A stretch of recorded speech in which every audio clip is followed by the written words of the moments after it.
Please give a round of applause for the Best Innovation Prize of 2023 that goes to nature.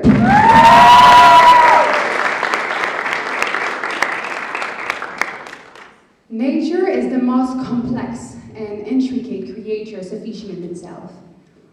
Nature with a capital N possesses the best degree of engineering in the world. Nature has been for billions of years the best economist that has ever existed.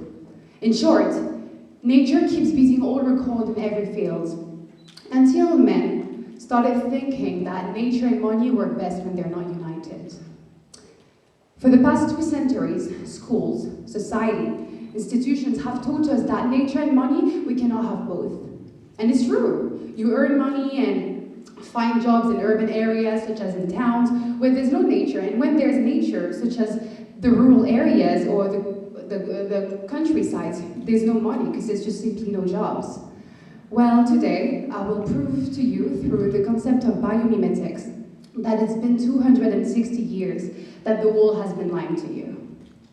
My name is Liya, I'm French, and I will be talking about something that I'm really passionate about, which is the circular economy. Now, what's biomimetics? Biomimetics is a concept invented by the famous genius Leonardo da Vinci 500 years ago. And it's an art, and it's using nature to inspire ourselves in a sustainable manner. It's combining art and nature in order to develop our technical progresses. I know that's a lot of information, and that might seem really abstract, so I have a short stories for you, written by Idrissa Bergen, and I hope it will clarify your understanding. Before that, I generally believe that every story should always be told when the eyes are closed. So I will ask all of you to please close your eyes. Students, staff members, cameraman, please. Imagine that we had lived in a room surrounded by books, but we didn't know there was knowledge in those books. Therefore, we kept burning them to get warmer. And one day, we realized that those books were teeming with explanations, diagrams, technology, medicine, and many other innovations.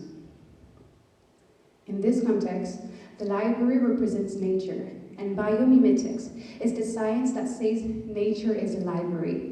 Read it instead of burning it. You can open your eyes. Nature is a library, and how do we sustain a library? By borrowing a book, reading it, and by putting it back on its shelf. With biomimetics, it's the same process. Take a book, make a photocopy of it, and putting it back in its place. Now my question is why? Why should we start perceiving nature as a source of knowledge? Why should we stop exploiting nature? I mean, what's wrong with saying nature as a source of raw material? I will reply to you really simply. Knowledge is infinite, and this changes everything when you think about it, because primary resources are not infinite.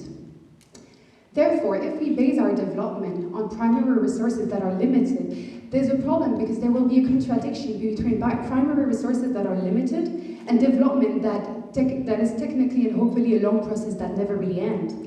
However, if we base our development on knowledge that is infinite and development that is also infinite, there won't be any contradiction anymore. Biomimetics is pretty abnormal because it's ruled by 3 unconventional laws. 2 pros and 1 cons. By what should I start? The pros or the cons? The pros? Love your optimism. The first rule is that knowledge exchanges are always positive. If I give you 20 euros, it won't be mine anymore. But if I give you knowledge, it will still be mine. Right now, I'm transferring knowledge. Normally, by leaving this room, I won't be dumber than when I came in. However, if I keep giving 20 euros to each of you, I'll get myself poor. Therefore, when we share a material good, we divide it. When we share knowledge, we multiply it. On the negative side, knowledge exchanges are not immediate. I cannot transfer you a whole French dictionary in 2 seconds. Transferring knowledge takes time. However, transferring 20 euros on your bank account, less than 5 minutes. And that's also one of the reasons why we have a trading at such a high frequency, where the legal limit is the nanosecond, which means traders can make 1 billion of transactions per second. And lastly, which is one of the most important ones, is that exchanges of knowledge are not linear. If I combine 1 kilo of gold with another kilo of gold, it will give me 2 kilos of gold. If I combine 20 euros with 20 euros, it will give me 40 euros. But if I combine one knowledge with another knowledge, it will lead me to a third type of knowledge that can revolutionize an industry. And that's basically it with biomimetics. It's combining the knowledge of nature with the economic knowledge. Now that I theoretically proved to you why biomimetics is a revolution, let's move on to some concrete examples. This is the Conus geographus. It's a species, it's actually a cone snail that is really venomous because it produces a toxin called the muconotoxin. This shellfish is sold $3 on the market because it looks pretty. I think this is one of the dumbest use we could have made of this species, honestly. The muconotoxin is highly used in neurotechnologies. It creates neurotechnologies with a really high level of precision and detail. Do you have an idea of the price of the muconotoxin? Just to give you a bit of background, 1 kilo of gold costs approximately 30,000 euros. 1 milligram of this muconotoxin costs $800. Therefore, 1 kilo costs 800 millions.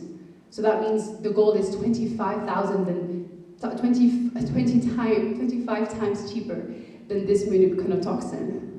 And it's sold $3 on the beach. And because of that, now this species is endangered.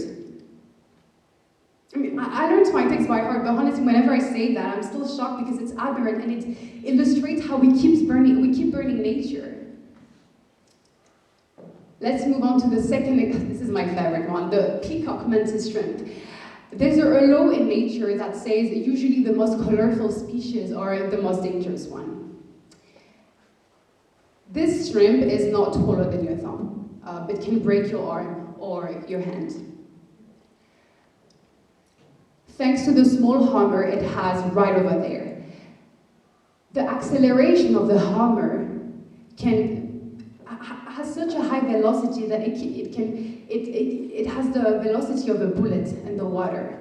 And it can even break a whole aquarium. That's why you would never see the species in an aquarium.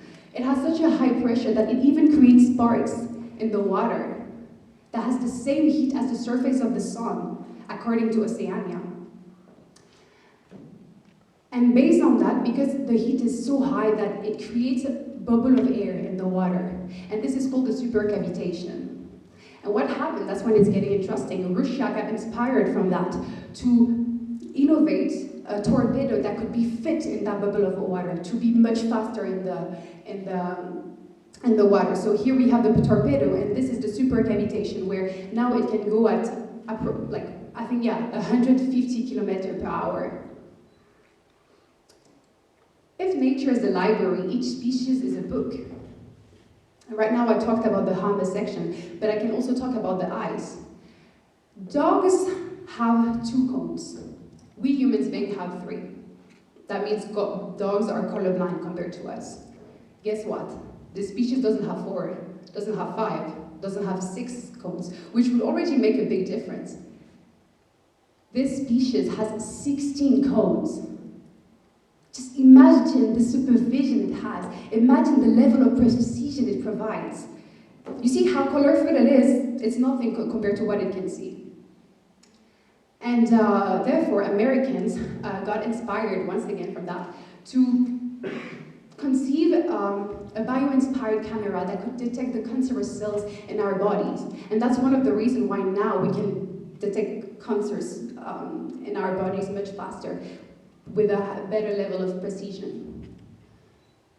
Those are just 2 species out of the 2 million species we know on our planet nowadays.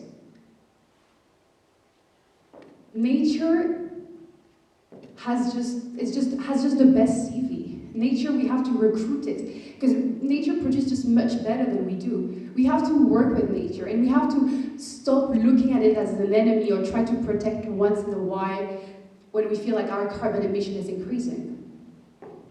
We have to change our society. We have to change our vision of the world. We have to stop seeing nature as a material good, because it's actually an intellectual good. We have to stop seeing nature from a material dimension, really. Now to link it back to the theme of to piece a puzzle. To piece a puzzle is many pieces that could lead to a final outcome, a final illustration, a final image, a final result. And in biomimetics and the circular economy, that outcome would be a world where next time you would want to show a garbage to your children, you will have to bring them to the museum. Look, ma'am, a plastic bag, crazy. But the reality is that this will already exist in its nature. When leaves come out of trees, we don't organize a rubbish collection because nature produces circularly. And we produce linearly. We're actually the only species who produce things that nobody wants, which is called a rubbish. It's not nature that should produce like our factories, but more our factories that should produce like nature.